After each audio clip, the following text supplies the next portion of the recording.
Gravar. Então, pessoal, vou gravar, viu? Quem não puder ir ser gravado. Agradeço muito as palavras do monge Berti.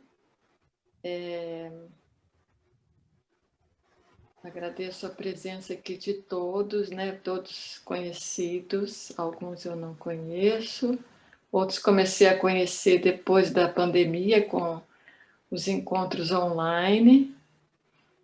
Tem algumas pessoas aqui que não são do Zen, que são amigos, eu estou muito feliz em ver alguns, né? Então, não tinha preparado realmente a palestra, não, porque sempre a gente estava como stand-by, mas a gente nunca imagina que realmente vai precisar, né? Então, eu peguei uma palestra que eu já tinha feito, né, há um tempo no Casa Zen e em Eixoji, e particularmente eu gosto muito de temas de biografias. Sempre gostei de estudar biografias, né, para conhecer, para contextualizar, para conhecer o caminho e a prática dos mestres, né? Então, é uma forma de estudo que me atrai bastante. E essa palestra aí que eu vou compartilhar com vocês foi basicamente tirado de um único livro chamado The Three Zen Masters, né? Que é um livro... Eu estava com ele aqui na mão, peraí só um momento. Não sei se dá para vocês lerem aí.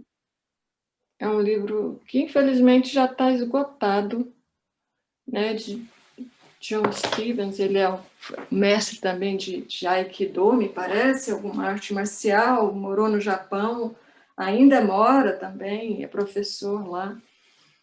Enfim, um livro excelente, ele fala, tem 3 biografias, né, que é o mestre Kyu, Hakuin e Ryokan.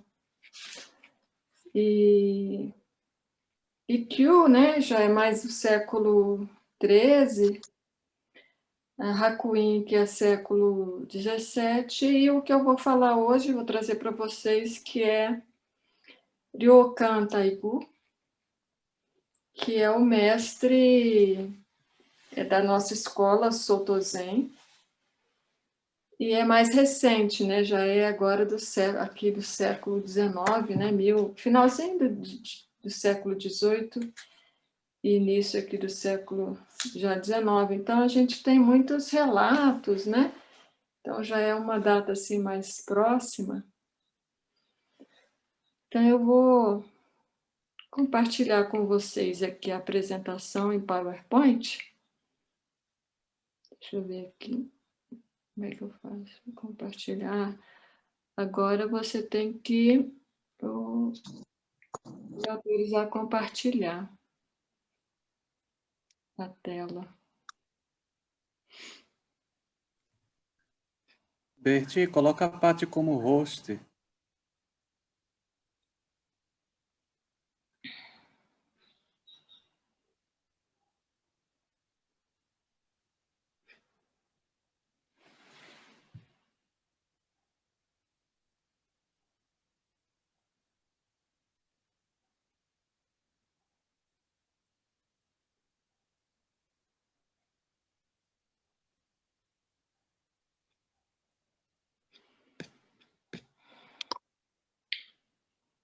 Vamos começar, então. Tá, vocês estão vendo a minha tela aí?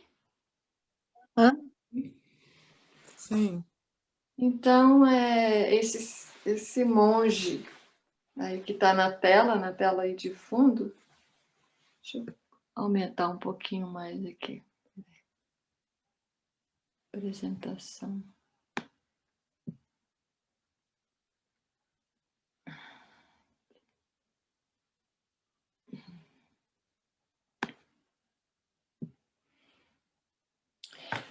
Ryokan Taigu. Esse aí é um autorretrato dele, e com essa caligrafia aí maravilhosa no fundo. Então vamos começando. Eu gosto sempre de colocar um contexto, né? Então,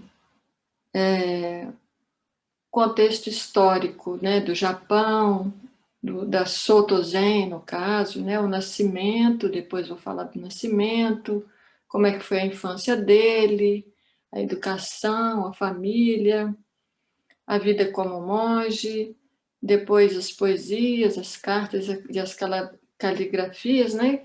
Que não só ele, mas como a maioria dos mestres, principalmente nessa época, né?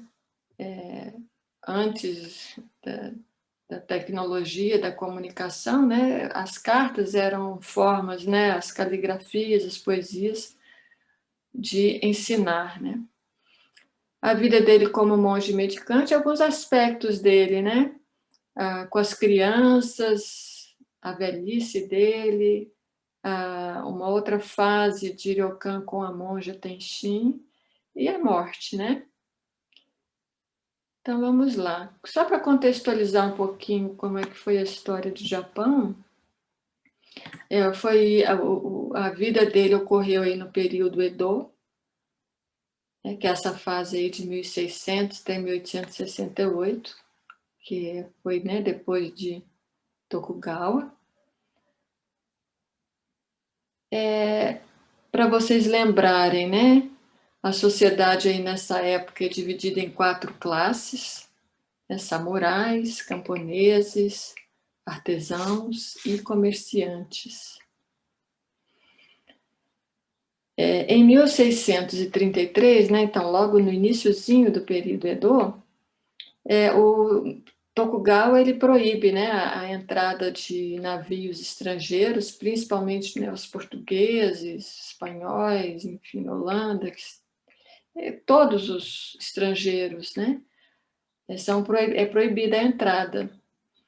E também a saída, né, de japoneses do Japão para outros países, foi proibido, né, a prática do cristianismo, né, tem um filme bem interessante que fala muito dessa época, que a perseguição, né, dos cristãos no Japão, né, foi terrível. Enfim, o Japão se fecha totalmente, né, para o exterior. O shogunato como um todo, né, nesse período inteiro, estabeleceu o budismo como uma religião, né, a religião oficial. Só que era usado para controle mesmo, né? Então, eles, através dos templos, as crianças que nasciam, né, tinham que tinha que oficializar tudo ali, né? Então, tudo que era feito tinha que passar pelos templos, pelos mosteiros, né? Então, era uma forma mesmo de controle. No final já desse período, né, onde veio aí quando termina, né, o período Edo e se começa a restauração Meiji, aí sim explode, né, o Japão com uma reforma política, religiosa, né, várias escolas novas, né, e então é isso, só para contextualizar, né, ele está aqui no finalzinho, né, desse período Edo, né, porque ele nasceu aqui em 1758 e morreu em 1831. Então, quando ele viveu, o Japão estava nessa bolha, né? Aqui eu trouxe uma curiosidade, né? Um abade chamado Menzan Zuiho, de 1683 a 1769, então bem no princípiozinho aí do período Edo. E Tokugawa, na época, ele começa como ele fecha, né? Então, e coloca o budismo como religião oficial, então ele estimulou muito os estudos, né? E, particularmente, o Zen, né? Que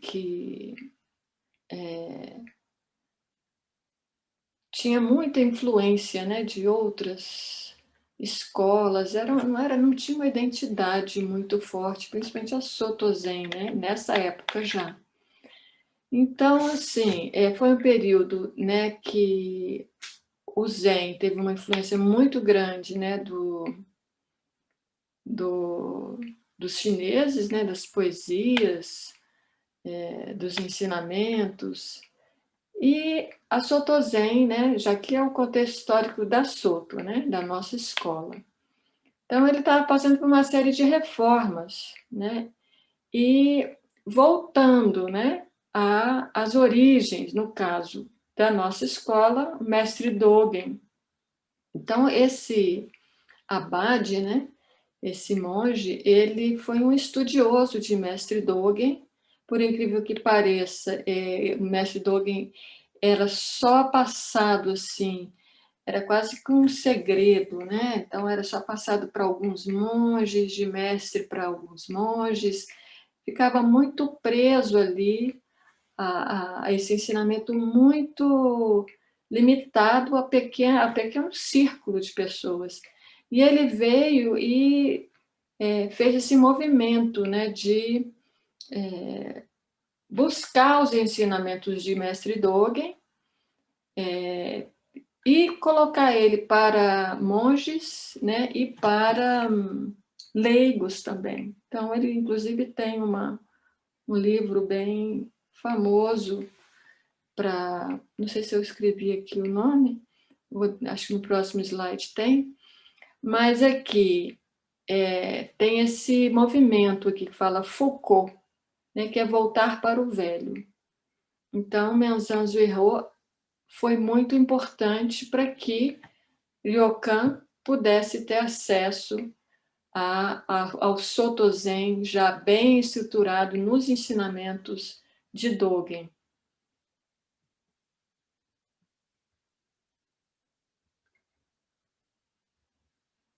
Parece que eu não coloquei o nome aqui do livro, mas depois no final eu falo para vocês. É um livro falando sobre Mestre Dogen, mas para leigos, né? É um livro bem famoso. Então, vamos voltar aqui para Ryokan. Ele nasceu em 1758, o dia exato é desconhecido, em uma vila à beira-mar de Uzumozaki, na província de Echigo. Hoje é a prefeitura de Niigata, não sei se alguém já foi para o Japão, se conhece, né? É muito famoso o lugar, é belíssimo, né? Um local assim, tem muitos artistas, muitos escritores, ou seja, é um lugar que a cultura floresce assim, de uma maneira muito particular, muito intensa. E pertinho também, né, dessa província, tem a ilha de Sadô, também outro local, hoje em dia é turístico, né, muito famoso também, é belíssimo, inclusive as construções são bem preservadas lá, quem for, eu não conheci, mas pelas fotos que eu vi aqui, são maravilhosas, né? E, inclusive, essa ilha, né, de Sadô continha uma mina de ouro que hoje, inclusive, é aberta ao turismo, né, que sustentou por muito tempo o shogunato de Tokugawa. Então, aonde ele nasceu, realmente era um local com muita prosperidade, né? Então, tem alguns detalhes, né, que vão marcando, né, a personalidade do mestre, né? Apesar de que a iluminação e a realização é uma coisa só, mas ela é expressa de acordo com o tempo, das condições, da personalidade da pessoa, né, do mestre, das condições que ele vive, do tempo, da época, né, do país. Então, tudo isso vai moldando aí a história de Mestre Ryokan. Aqui um mapa para vocês verem exatamente onde que é. Essa aqui em rosa é Niigata, que era o Echigo, né? E bem aqui na frente, a ilha de Sado, né? Muito famosa aí pela gastronomia também.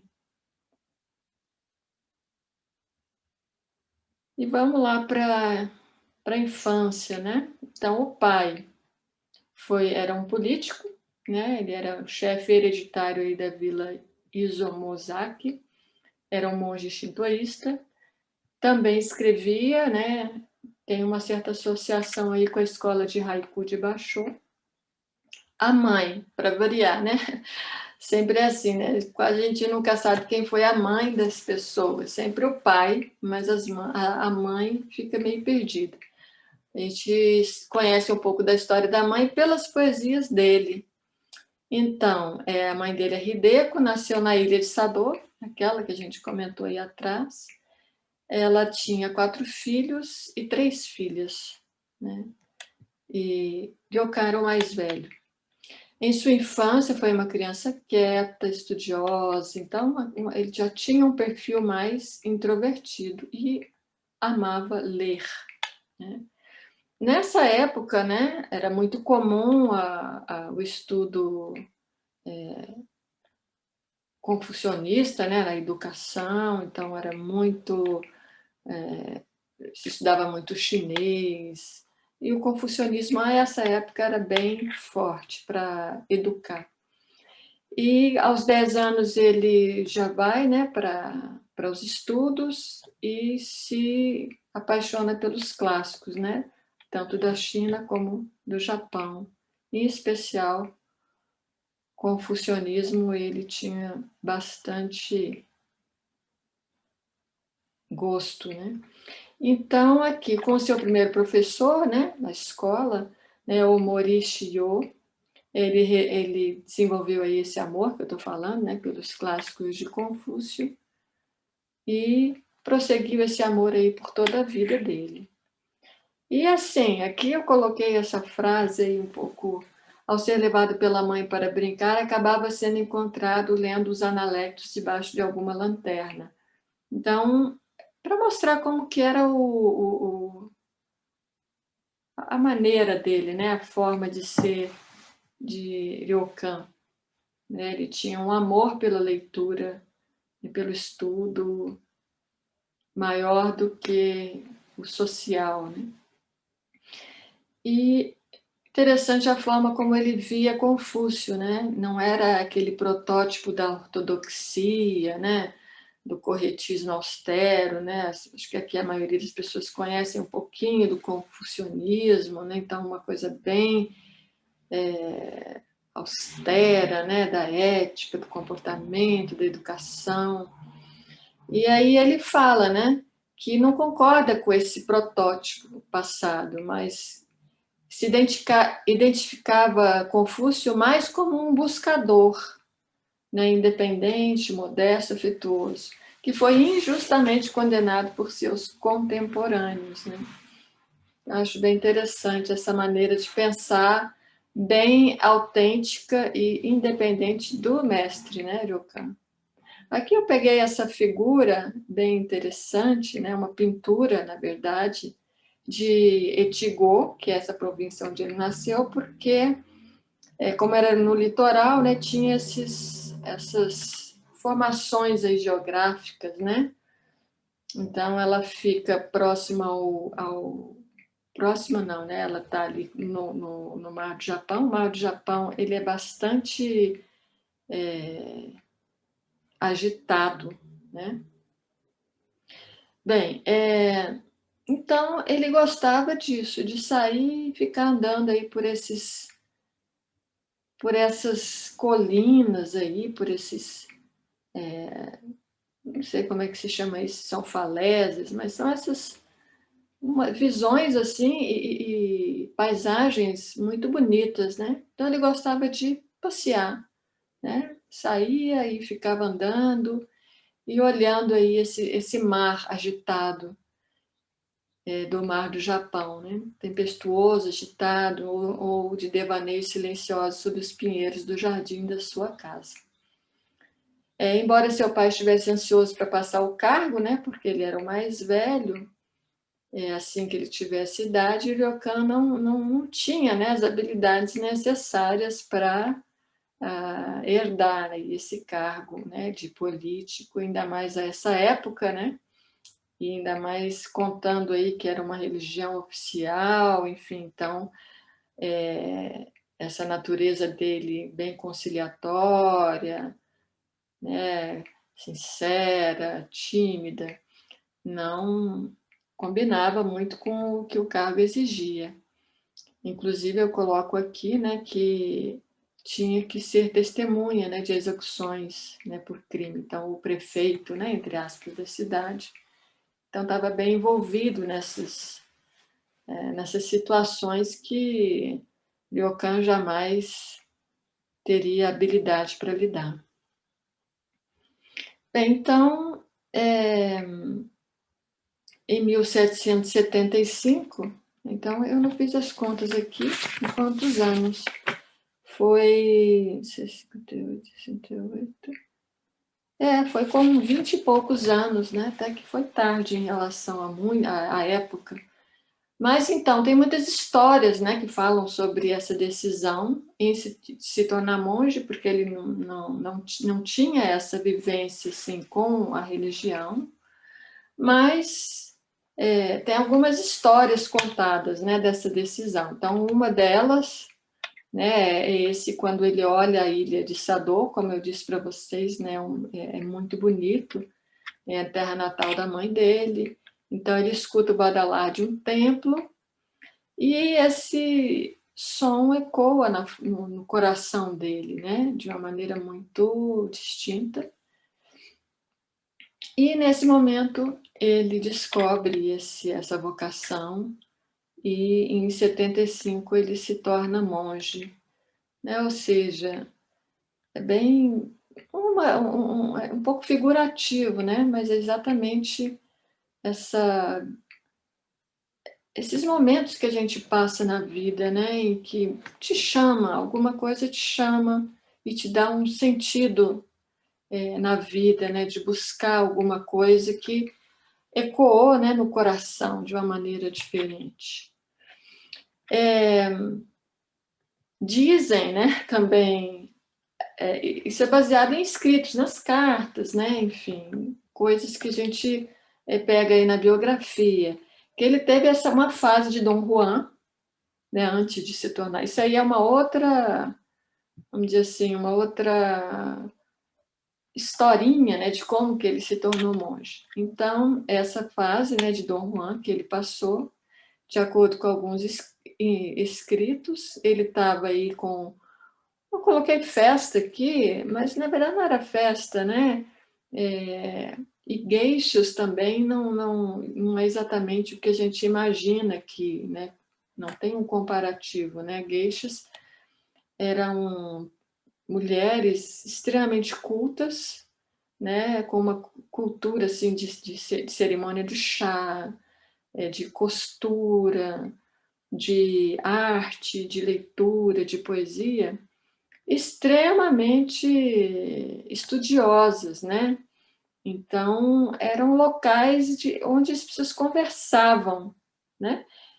E me parece que ele frequentava bastante, né, esses espaços, lembrando, né, que era uma cidade em que a cultura explodia, né? Era um porto, né? Uma cidade portuária. Então, ali há uma troca, né, de cultura importante. E aí diz que, de repente, ele muda a atitude, né, se torna aí taciturno, melancólico, triste, assim, do nada, e no dia seguinte raspou a cabeça e foi para o mosteiro para pedir a ordenação como monge. Aqui é uma imagem atual, tá, dessa ilha de Sado. Eu coloquei aqui para ver assim que às vezes a gente fica numa visão, né, do Zen como algo que é meio só uma lenda, né? E não, as coisas tem uma realidade. Então, aqui é uma imagem de hoje, como que é essa ilha, né? Ela tem uma costa bem escarpada e recebe muitos visitantes durante o verão, né? E tem muitos festivais, né? Então, muitos japoneses, brasileiros, enfim, inclusive moram lá, por causa desse turismo bastante promissor, né? Agora, o inverno é uma loucura. Eu acho que eu não trouxe nenhuma foto, mas é inverno rigoroso, tanto na ilha de Sado como em Etigô, né? Com metros e metros de neve. Inclusive, em algumas casas, a época de Ryokan, elas tinham 2 andares, porque quando estava a época de inverno, só usava o segundo andar, né? Entrava e saía pelo segundo andar, o primeiro andar ficava debaixo da neve. Bem, então, assim, é uma combinação de fatores, né, que levou a essa decisão, né, para essa escolha aí de seguir o caminho como monge. Mas uma pessoa, como eu já falei aí, que amava estudar, né, lia muito, né, o pai era shintoísta, enfim, ele tinha um perfil, né, de seguir a vida religiosa, não foi susto, né, assim, para ninguém. Então, com 17 anos, aqui 17 anos, então foi mais cedo mesmo, como eu imaginei. Em Koshoji, né, no templo local da tradição Soto Zen, o mestre Genjo Haryo, como ele mesmo escreveu, muitos homens se tornam monges e depois praticam o Zen. Mas eu pratiquei o Zen por muito tempo antes de me tornar monge. Então ele permanece aí nesse mosteiro, né, que era próximo ali da casa dele. E interessante essa frase, né? Porque no fundo ele sempre foi monge, né? Ele sempre praticou. Ele não se tornou zen depois que se tornou monge. Mas a vida dele era já essa busca. Bem, ele fica por 4 anos nesse templo, né, nesse mosteiro. Depois, aqui com 21 anos, ele visita o templo de mestre Kokuzen Dainin, né?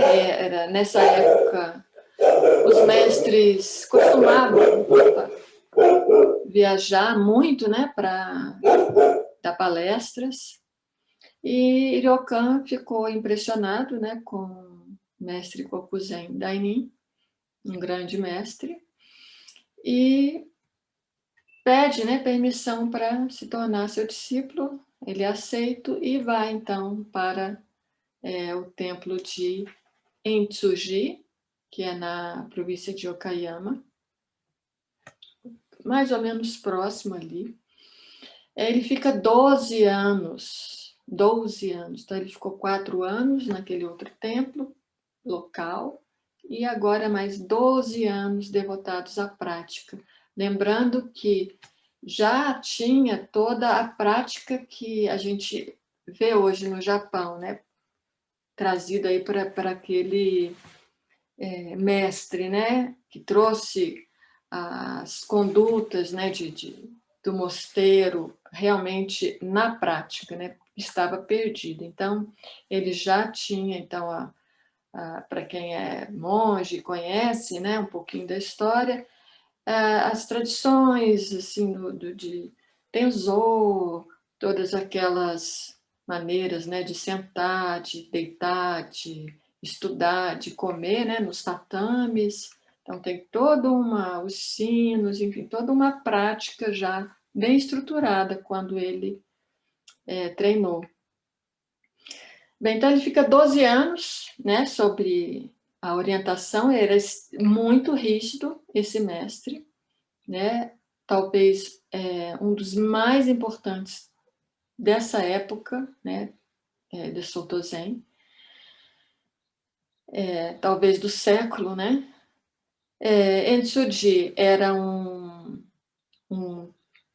pequeno entre aspas, tá? Porque era bastante grande, era um complexo, né? Então era um complexo com várias construções dentro de um bosque, né? Com um lago de flores de lótus, né? Tinha vista para a montanha, né? Perto desse porto de Tamashima. Também outro centro comercial próspero, né? Em Tsuji. Então ajudava, né? Aos mosteiros, né, a terem a maneira de sobreviver.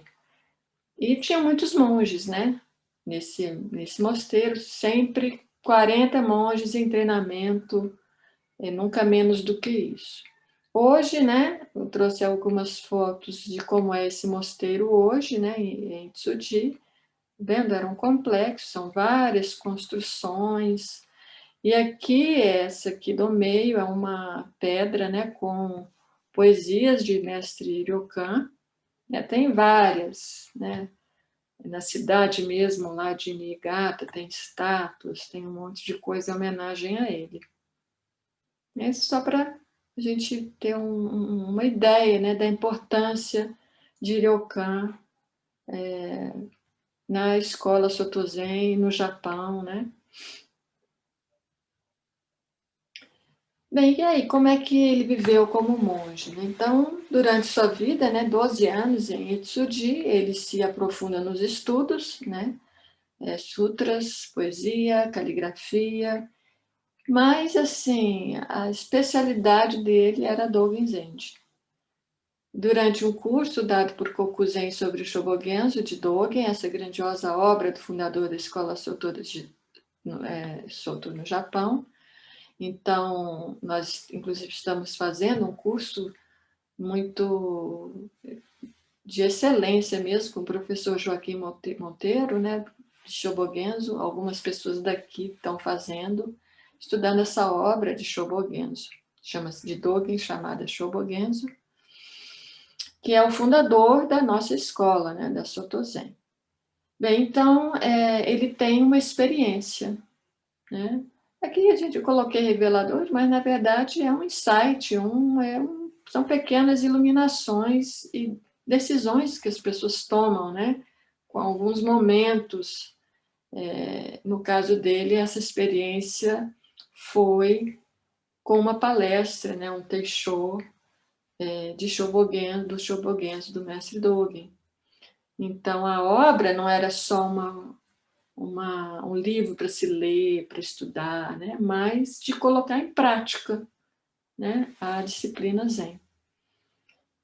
E aqui, em particular, né, vou colocar para vocês o que ele escreveu muito, né, sobre as 4 grandes virtudes dos Bodhisattvas, né? Então, é a caridade, palavras amorosas, bom trabalho e a empatia. Então, seriam 4 virtudes, né, que mestre Dogen fala para que a gente possa alcançar a verdade, ou em outras palavras, né, viver em harmonia com todos os seres, né, com todas as coisas, com todas as realidades, com todos os dharmas. Então é a caridade, né, no sentido, a gente já comentou algumas palestras aí, né, não é a caridade financeira, se ajudar, mas por exemplo, um monge, né, com a própria prática dele, né, doando essa prática para as pessoas, né, ensinando, meditando com as pessoas, isso é uma forma de caridade. As palavras amorosas, que é uma fala amável, vou entrar um pouquinho nessa parte, no próximo slide. Um bom trabalho, ou seja, você ter na sua vida um trabalho que seja justo, que seja bom, né? E a empatia, né? Todos sabem. Então, entrando aqui um pouquinho nessa, chama-se Aigo, né? Palavras de amor, né? Go, palavras, Ai, amor. E aqui eu trago uma tradução bem livre, tá? De estudo de mestre do Dogen, falando sobre essa característica aí que a gente deveria desenvolver, né? Palavras de amor. Durante a nossa inteira existência, com a nossa força de vontade, torna-se necessário pronunciar palavras de amor. De geração a geração, de existência em existência, não se esqueça jamais de pronunciar palavras de amor, palavras amorosas, palavras gentis. Graças a tal florescimento, os inimigos se reconciliam e os homens sábios e virtuosos tornam possível a paz. Quando alguém recebe diretamente palavras de amor, palavras amorosas, o seu rosto se ilumina de alegria e o seu coração de contentamento. Então, as palavras de Mestre Dogen. 1790, né, já com 32 anos, né, o Ryokan ele é nomeado por Kokuzen, né, esse mestre que ele viveu lá, 12 anos, ele é nomeado para ser responsável, né, pelos monges. É um cargo que você já prevê que ele vai se tornar o herdeiro, né, do mestre e abade do mosteiro. Bem, então, um ano depois, em 1791, ele recebe do seu mestre a Inca, que a Inca significa o selo, né? Uma confirmação da maturidade espiritual, né? Daquele monge. Ele recebe do mestre e ele tem a permissão para difundir, né? o ensinamento. Bem, então, como sinal desse novo momento, né, do seu caminho, ele ganha um nome, né? Tai-gu. Tai é grande, Gu é tolo. Grande tolo. Nós vamos falar um pouquinho melhor sobre isso aí. Recebendo igualmente de seu mestre um bastão, né, que vocês vão ver em várias pinturas, em madeira polida de glicínia, em forma de montanha. É um bastão que o acompanhará por toda a vida. Então vamos lá para o significado do nome. Né? Ryo é bom, vontade, Kan, generosidade, Tai, grande, e Gu, tolo, louco.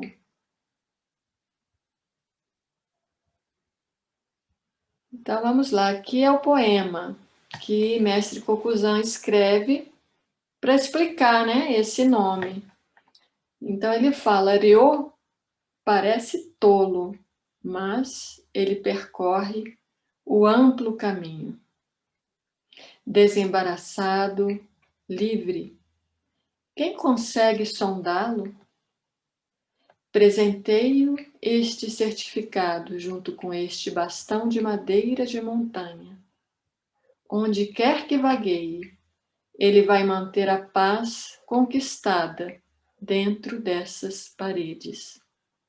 Mestre Kokuzan, parede seria, então, conquistada dentro daquela prática que ele teve durante 12 anos no mosteiro, né?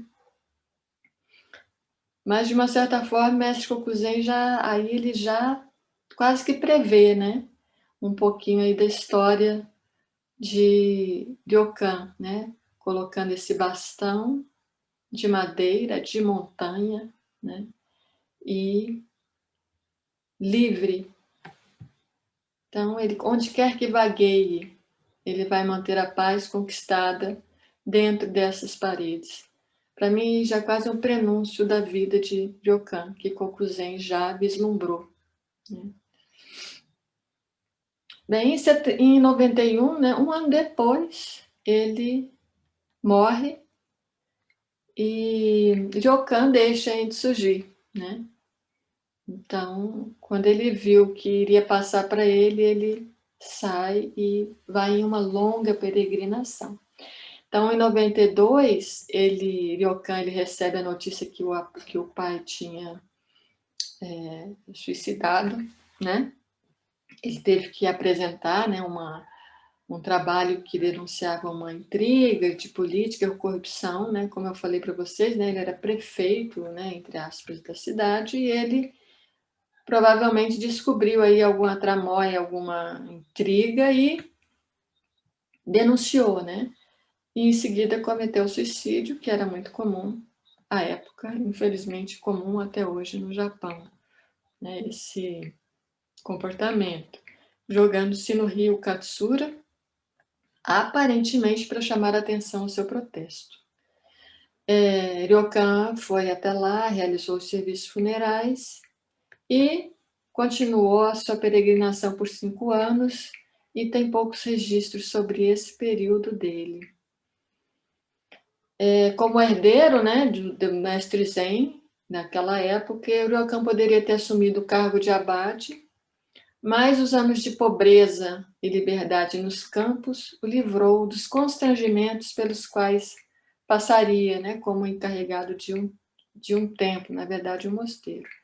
Naquele tempo havia uma rivalidade feroz entre os mosteiros Eiheiji e Sojiji, que são os 2 mosteiros matrizes da Soto Zen no Japão, e como abade, Ryokan teria que enfrentar aí alguns conflitos que provavelmente eles deviam estar passando ali à época, né? Essa coisa humana, né? De mesma escola e muitas vezes com algumas diferenças não conseguem, né? Até hoje tem ainda alguns, não digo conflitos, mas algumas diferenças que para algumas pessoas cria uma distância, né, entre os mosteiros, essas 2 matrizes. Eu, particularmente, acho uma grande bobagem, mas existe, né? Com 40 anos, sem nenhum plano, né, o Ryokan, ele simplesmente resolve retornar para a cidade natal, Ichigo. Deixa eu ver que horas são aqui. Acho que mais 10 minutinhos, não quero me delongar muito. Então, ele, 40 anos, naquela época, né, já era um senhor, né? Ele sobe aí para a vila de Gomoto e ele ficou numa cabana e daí já começou a ser conhecido, né? Porque as pessoas levavam comida para ele, ele doava para os animais, para os pássaros. E a comunidade já começa a perceber, né? Que é uma pessoa virtuosa, então ele recebia muita doação e ele sempre passava para frente, né? E é um pouquinho que eu coloquei o chamado lá, que é o São Francisco de Assis do Zen, né? Tem muitas semelhanças, esse desapego, né? Essa questão da pobreza como parte do caminho espiritual, né?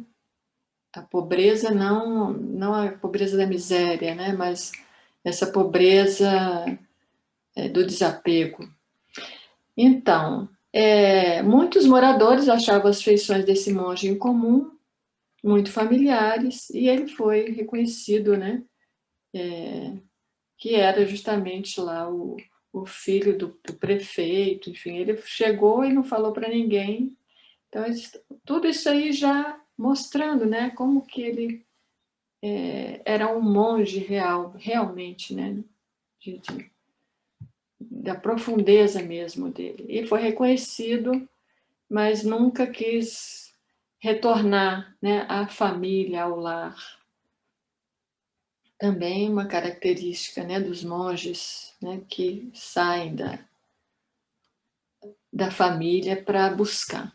Esse aqui, gente, é o Goguan, hoje, isso é uma foto atual, é onde ele viveu, né? Então, na montanha, ele viveu aí nessa casinha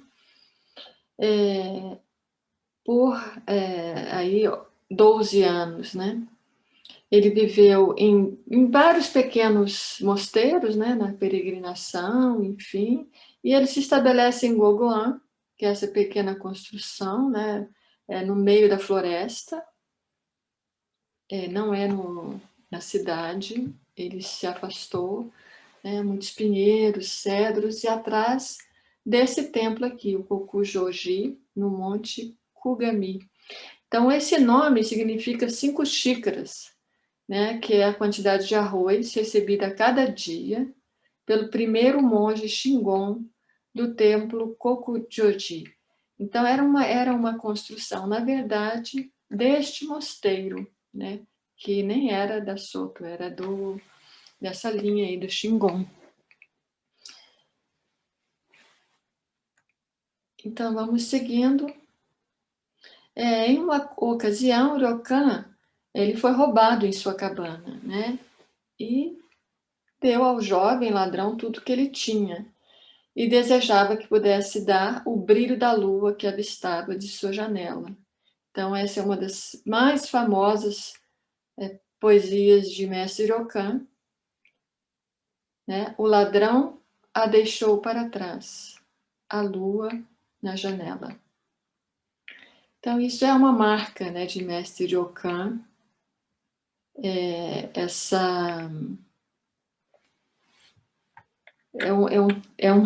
uma poesia curtinha e que traz aí uma realização, uma maneira de viver a vida maravilhosa, né?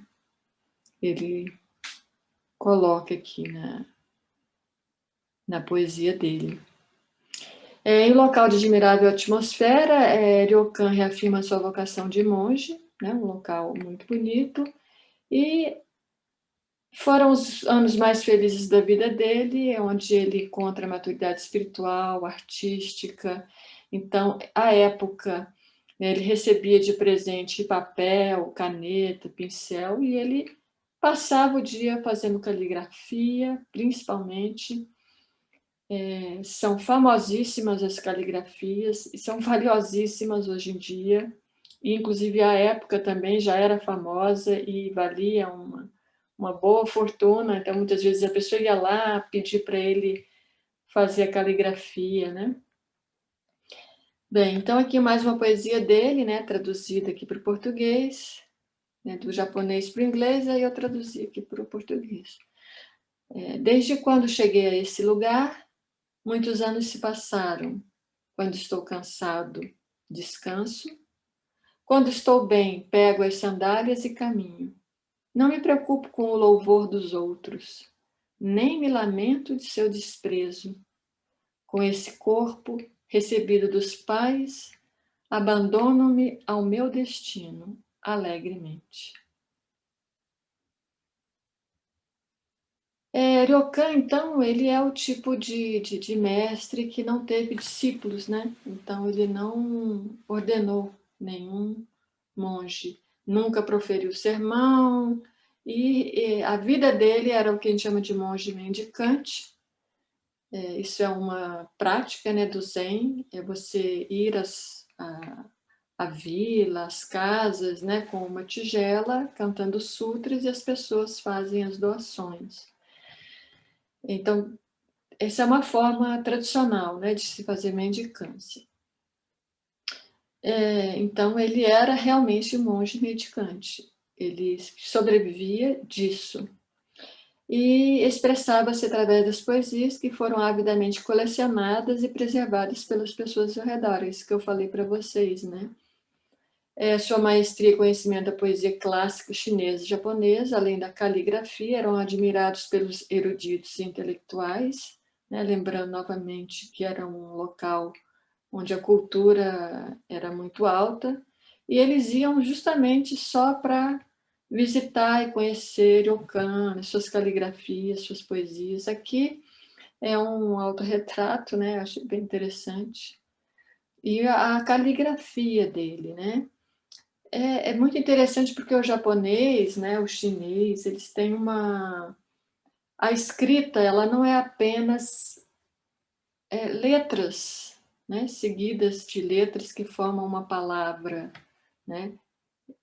O kanji, né, os ideogramas, ele tem uma arte que traz em si aquilo que a poesia está falando. Né? Então, cada poesia, às vezes, é um tipo de caligrafia diferente, e você reconhece muito cada mestre, né?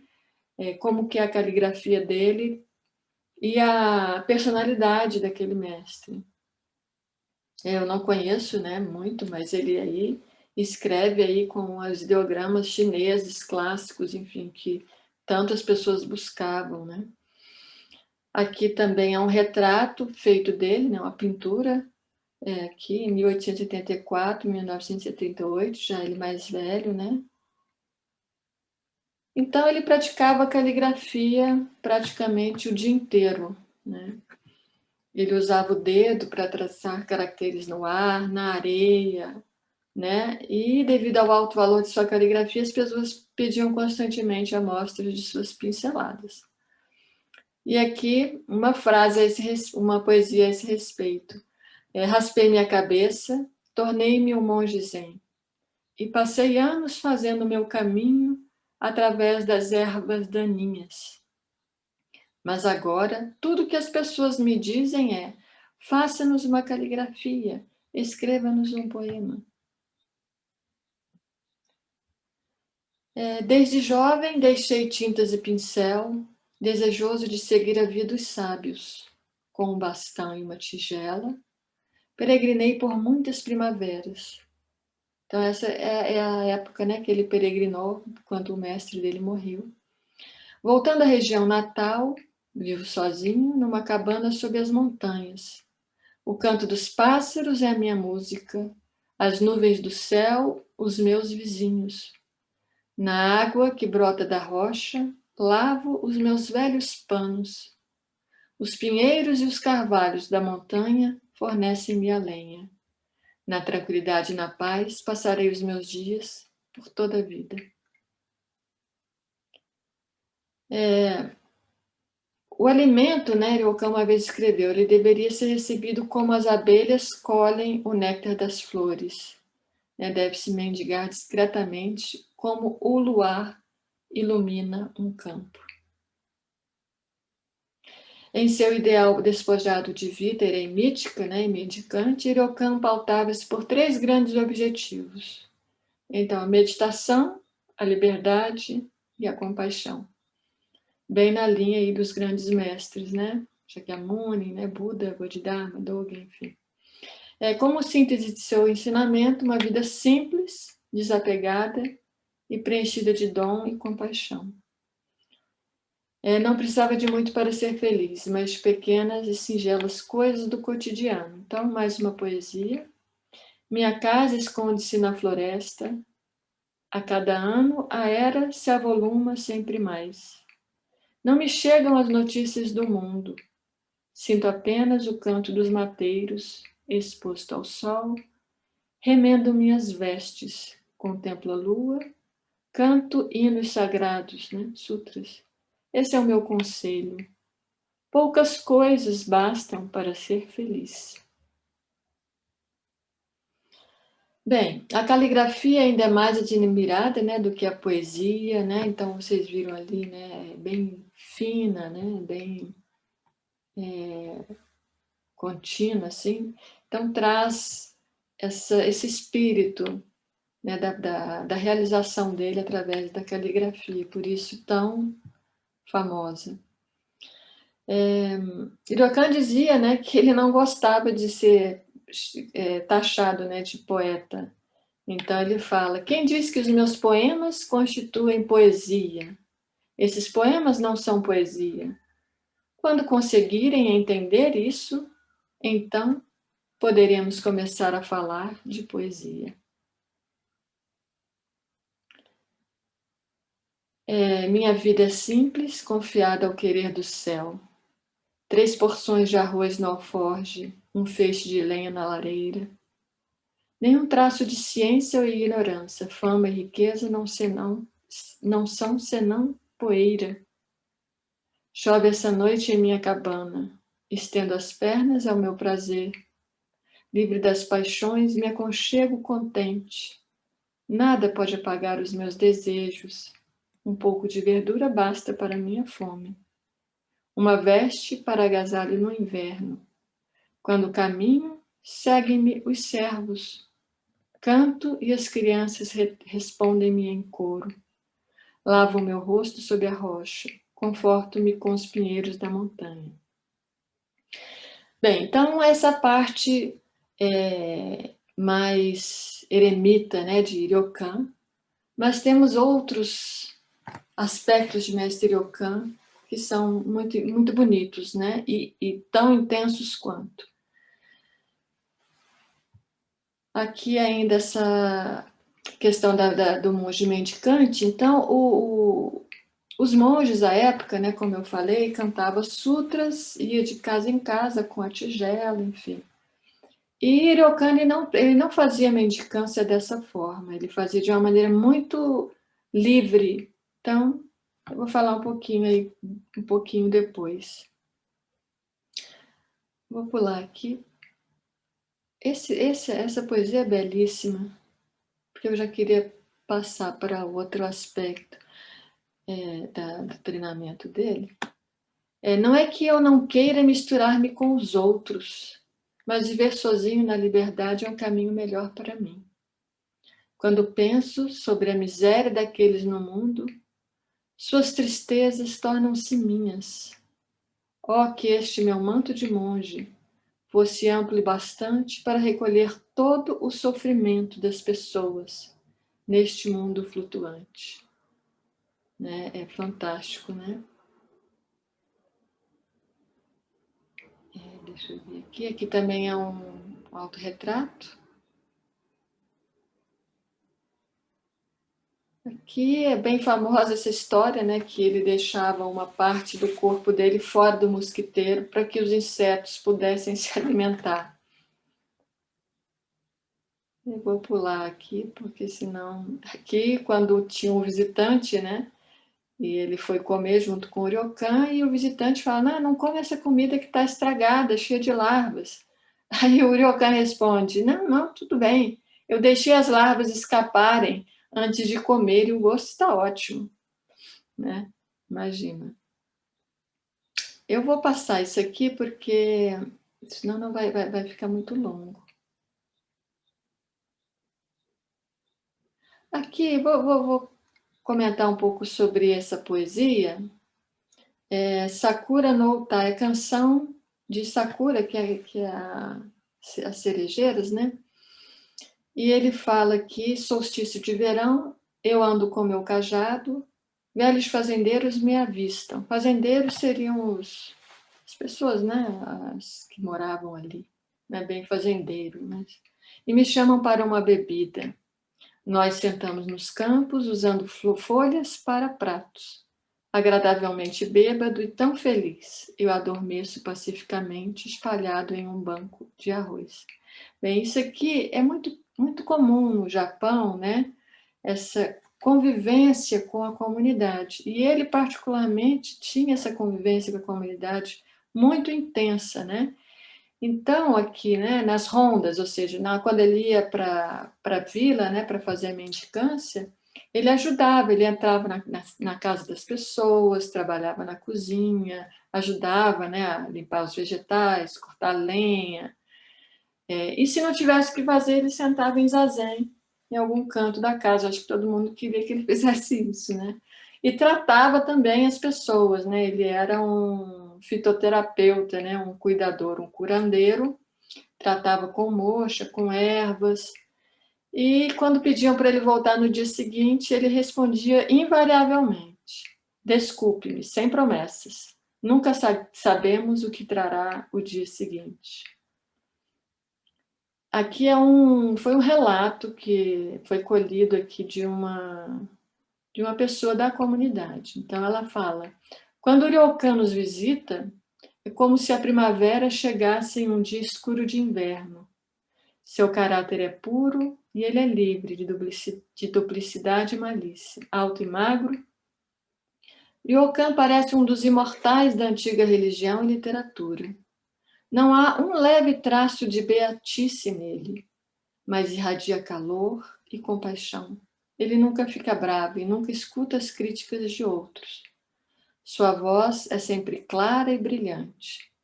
Quando fica em um lar, todos os problemas da família parecem dissipar e a casa permanece em paz, por dias depois de sua visita. O simples contato com ele revela o que há de melhor nas pessoas. Aqui também uma outra pintura, né, de Ryokan. O aspecto da ligação dele com as crianças, que foi muito bonito, né? E as pessoas não entendiam muito, né? Não é à toa que ele tinha esse nome, né? O Grande Tolo. Né? As pessoas não entendiam como é que ele saía e ficava brincando com as crianças, né? Então, e era muito desaprovado, né? Então, para o espanto e desaprovação de muitos que passavam, né? Quando as pessoas perguntavam, por que você age dessa maneira, né? Em relação às crianças? E ele fala, amo a veracidade e a falta de pretensão delas. Né, Raquel? Ele tinha um amor com as crianças. Aqui nessa pintura, vocês podem ver que ele está com o bastão que ele ganhou, né, do mestre, né, as roupas dele simples. E na mão dele tem uma bola, né, que ele fazia para brincar com as crianças. Então, aqui, essa aqui já é uma pintura atual, né? Falando da história dele. Então, a doçura com as crianças também foi um outro traço dele, né? E reconhecida por todos, mas sobretudo pelas crianças, né? Então, essa imagem que fica bem ele com a bola e as crianças. Então, a poesia dele. Todos os dias, sem exceção, vou jogar com as crianças. Trago 2 ou 3 bolas em meu bolso. Sou um homem inútil, mas feliz nesta paz primaveril. Eu vou pular aqui porque não vai dar tempo. Aqui é uma pintura, né, falando da... Ele pintava nas folhas, pintava nas rochas, né? Bem, aqui já a velhice, né, com 60 anos, imagina, né, muita dificuldade para caminhar. Eu não trouxe a foto de hoje, como que era a neve nessa época, né? Imagina um senhor aí de 60 anos passando frio, né, só com a lenha, com essas poucas roupas. Então, muitas dificuldades. E aí ele mudou para um outro eremitério, né, no templo de Otogo, aos pés do Monte Kugane. Nesse templo a vida dele não foi muito diferente, mas com 68 anos, né, cada vez mais debilitado, ele volta e vai morar com a família Kimura nessa vila aqui de Shimazaki. Só que ele detestava. Ele fala que ele comparava que era como pássaros engaiolados que a família Kimura mantinha. Né? Ele não gostava de viver ali. Ele tinha, né, não tinha nenhum discípulo, mas tinha, na verdade, tinha 2 jovens, mas aqui ele fala de um só, que o acompanhou, e principalmente nessa época foi muito importante, né, porque muitas vezes ficava doente, então ele ajudava muito, né, na época ainda que ele morava lá em Echigo. E ele acompanhou até a morte de Ryokan.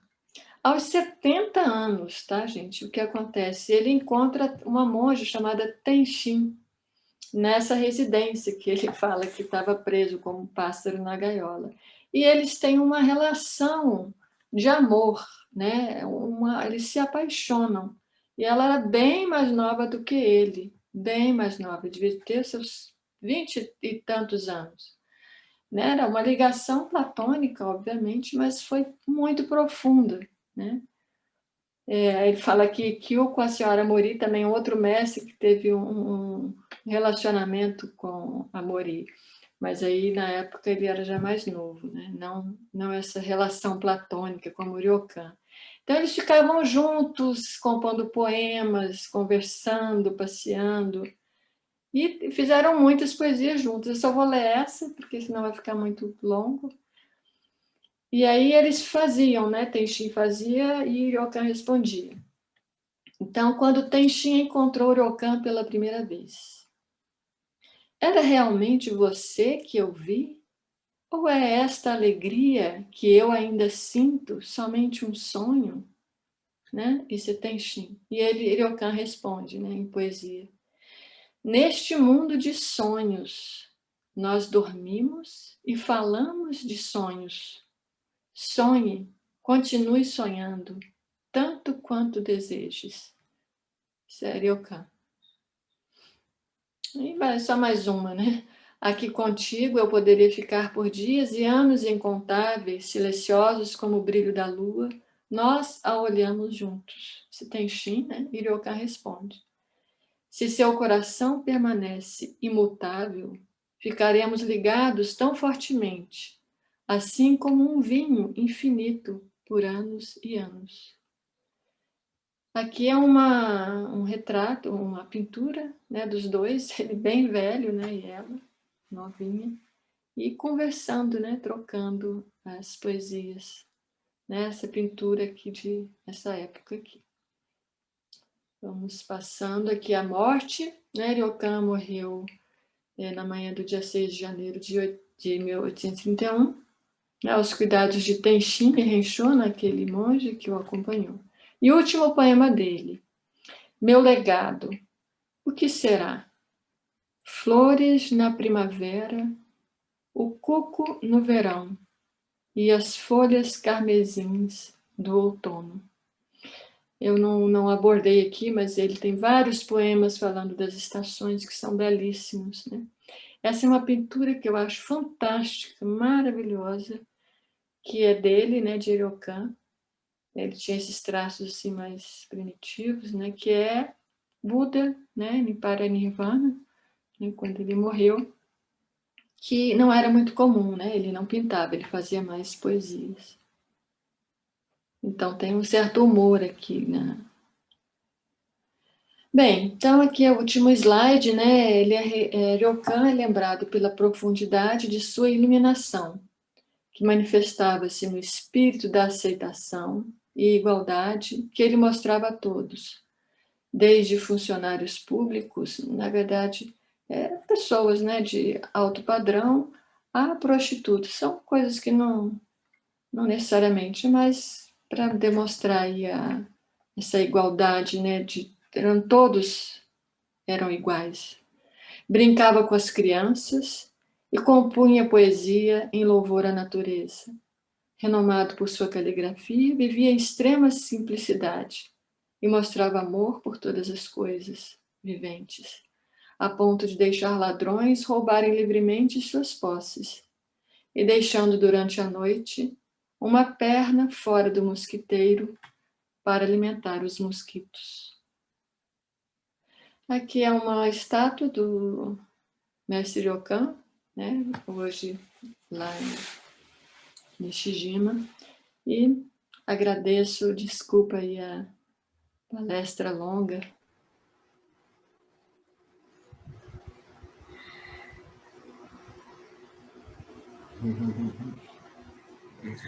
Nós é que agradecemos, irmãos. Maravilha, maravilha. Bom, estamos um pouco aqui chegando, não é? Mas podemos abrir um pouquinho para perguntas, alguma questão, né?